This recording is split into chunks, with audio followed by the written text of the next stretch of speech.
दृष्टांत हम भागवत से देखा, हमारा महाराज चित्रकेतु का प्रसंग श्रीमद् भागवत में है। गंधर्वराज चित्रकेतु, मस्तवरक महाराज चित्रकेतु, उनको पुत्र नहीं था, 100 शादी किया, 125 चित्रकेतु महाराज। देव से अंगिरा ऋषि भ्रमण करती है, लेकिन स्थान पर आसक्ति नहीं है, विरक्ति नहीं। महाराज चित्रकेतु का पैलेस में पूछे महाराज चित्रकेतु उनको बहुत प्रेम से उनकी सेवा की, प्रेम से सेवा की। अंगिरा ऋषि की इच्छा हुई, ये तो मुझे बहुत ही सहायता किया, सेवा किया, मैं इनको क्या कर सकता, इनको किसके पास इच्छा उनको हुई। लेकिन उस कृपा करने का पहले ही महाराज चित्रकेतु की प्रार्थना, भगवान भाई बहुत मेरा पुत्र नहीं, कृपा करके मुझे अंगिरा इसी देखा, जो भाई उनको आत्म तत्व ज्ञान देने को चाहा, लेकिन ये मांगता है पुत्र। ये भगवान की मर्जी, ये भगवान की मर्जी है। अपन इच्छा जीवी को भी वंशा करे, कृष्ण इच्छा हईले तभी फल धरे। बेंगली में कहते हैं अपना इच्छा से तो बहुत करोड़ करोड़ वंशा करते हैं, लेकिन भगवान की इच्छा होती है मृत्यु तब तो फल होता है, ये तो नहीं होता। अंगिरा इसलिए विचार किया, माँ ऐसी इच्छा किया इनको कुछ कृपा करूंगा, कुछ दूंगा, कीमती चीज दूंगा, जो वस्तु मिलने से और दुख नहीं होगा। जस्मिन प्राप्त प्राप्त यंग लवधा चावरम लाभम मुन्नते नाधिकम तथा दुष्मिन स्थितो न दुखे न भूना अभी विचार लगी। जो वस्तु प्राप्त करने से और दूसरा वस्तु को श्रेष्ठ बोल के नहीं समझेगा और बड़ा लाभ ये नहीं समझने वाला। जंग लवधा चावरम लाभम मुन्नते नाधिकम तथा वस्तु लाभ करने से और उससे अधिक तो लाभ कुछ नहीं है, हो कभी भी महसूस नहीं करे इससे अधिक लाभ होता है, नहीं सकता, नहीं आज कैसे करेगा। और वही वस्तु में अवस्थित होने से जबरदूता के भी उसको विचलित नहीं कर सकता। गीता वचन को करिए, ये चित्र के लिए प्रार्थना किया ऋषि का, अच्छा महाराज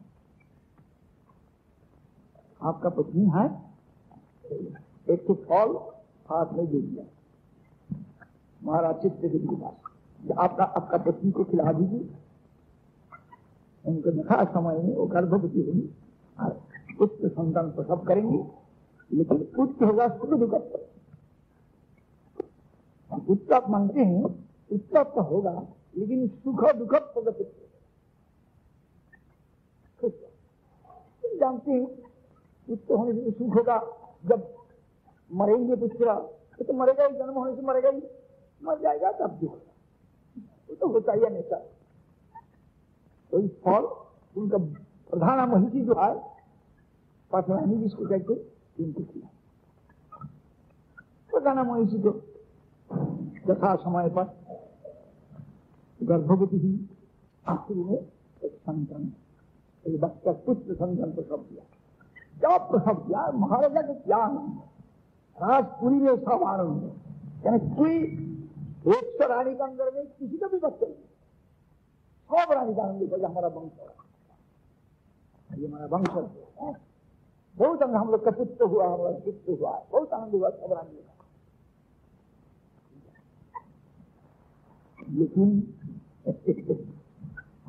समस्त वर्ग सेनापति प्रजा सब कहेंगे यदाम भुज्यताम यदाम भुज्यताम दान पुण्य एकदम ये हो जाए, निकल आए खुद क्या पराधीन को दिया। उसका बाद पराधीन बाद और जो 99 रानी, तो 99 रानी उसमें लगा जब से पुत्र हुआ तब से किसके भी तू महाराज और कोई रानी के घर पर नहीं जाती, अरे तो हर एक रानी के घर पर जाती। जब पुत्र हुआ, पुत्र होने के बाद डेली पुत्र को देखने के लिए बड़ो रानी के घर पर जाए, हर एक के लिए तरह अलग अलग चालीस है। तो दिल का दुख हुआ, थोड़ा तो पाया तो कहते हैं खूब सुख किया हमारा पुत्र हुआ।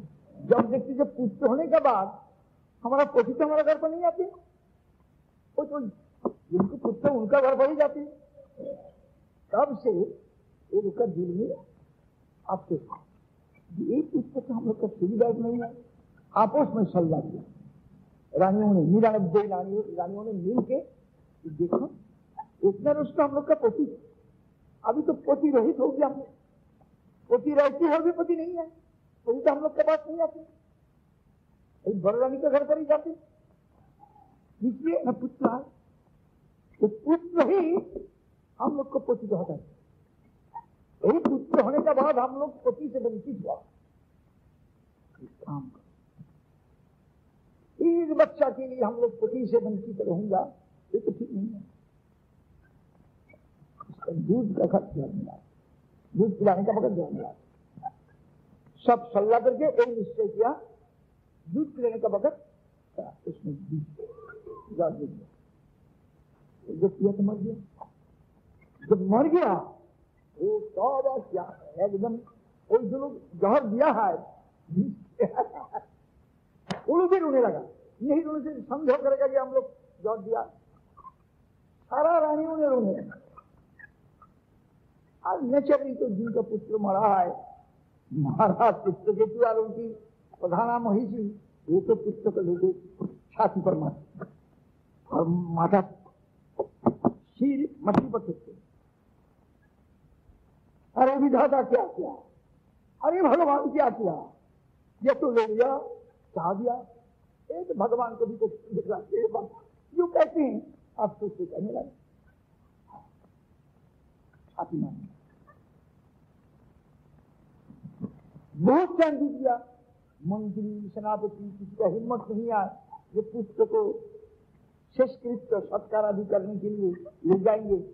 महाराज को छोड़ते नहीं और उसके ऊपर में महाराज ने उसके ऊपर बैठे।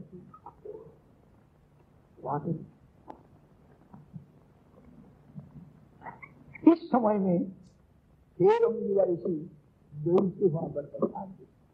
अंगिरा ऋषि उनके साथ में नारद ऋषि आया। नारद और अंगिरा दोनों वहां पर पधार के पीठ में खड़ा हो गया। महाराज रोते हैं, महाराज का पीठ में खड़ा होकर देखते बहुत अफसोस करते, बहुत ऋषि। तब अंगिरा ऋषि पूछते हैं, महाराज आप रोते हैं किस लिए, इतना रोते हैं किस लिए, आप देखते नहीं मेरा पुत्र चला गया, मेरा पुत्र चला गया। इतना पुत्र तो आपका गोद पर गया, कहाँ चला गया आपका समझ में आया? नहीं जब चला गया, अब आओ नहीं। ये जब पुत्र नींद जाते थे और बात नहीं करता है, कहीं बात नहीं करता। जब नींद जाते थे पुत्र तो बात करता, नींद जाने का बकात रात में व दिन में जब नींद जाता था पुत्र तो अपनी बात करता। तब आप रोते थे, तब तो वर्षा थी जना उठेगा बात करे। अभी जो चला गया एकदम और बात नहीं करेगा, उठेगा नहीं बात भी नहीं करेगा, खत्म हो गया, चला गया। जो चला गया आप उनको देखा, जिसका देखा था आपको समझ में आया, जिसका पुत्र रूप से देखा वही पुत्र का आपका सामना नहीं है। और जो चला गया उनको तो कभी आप देखा नहीं, देखा नहीं देखा, जो चला गया उनको तो देखा नहीं। जो जिसको देखा ही नहीं उनके लिए इतना रोने का काम किया, जो देखा होता आपका सामना में आए। इसलिए क्या था अंगिरा ऋषि करने लगा, सब कुछ उपदेश किया अंगिरा ऋषि। महाराज तब महाराज कहने लगा, आप कौन है? मेरा दुस्समय में, यही दुस्समय में मुझे सांत्वना देने के लिए आप कौन है? कहां से आए आप, कौन है? तब अंगिरा का जो माए अंगिरा ऋषि, मैं आपका घर पर है, आप मेरे पास विक्रम है, मेरी इच्छा कि आपको कुछ आत्मक ज्ञान देगा, जो वस्तु प्राप्त करने से आपका सुख होगा, दुख कभी भी नहीं, यही इच्छा थी। लेकिन आप पुत्र के लिए बहुत जोर दिया, पुत्र दीजिए, बहुत दिया। मैं उस वक्त आपको कहा था कि पुत्र मिलेगा सुख दुख प्रद, आपसे क्या जाते ध्रुवम जन्म तस्मादपरिहज्य न संशोधित मारती। जो वस्तु पैदा हुआ है उसका नाश अवश्य संभावी, जो इनेविटेबल होगा ही होगा, उसके लिए रोना चाहिए। तो होगा ही, जो जागृत इसकी तो होगा ही नहीं, इसलिए रोना नहीं चाहिए। लेकिन वास्तव में आत्मा मजायते मूल्यते वा कदाचित् नायं भूत्वा भवितवान् भूय अजो नित्य शाश्वतोऽयं पुराण न हन्यते ह्रियमाणे शरीरे। शरीर खत्म होने से भी आत्मा खत्म नहीं होता। हमारा ज्ञान ज्ञान नाश नहीं होता है, ज्ञान है अविनाशी, ज्ञान अविनाशी है, कभी कोई व्यक्ति नाश नहीं कर सकता। एटम बम, हाइड्रोजन बम, आत्मा नाश नहीं करता। उनके वही जीव जो है उनके लिए क्या जरूरत है? जीव है सत, आत्मा है सत नित्य, उनके लिए नित्य वस्तु। आत्मा है चेतन ज्ञान, उनके लिए ज्ञान जरूरत है। आत्मा है आनंद सुखमय, इसलिए उनके लिए सुख जरूरत है, आनंद जरूरत है। सुख से आत्म रूपम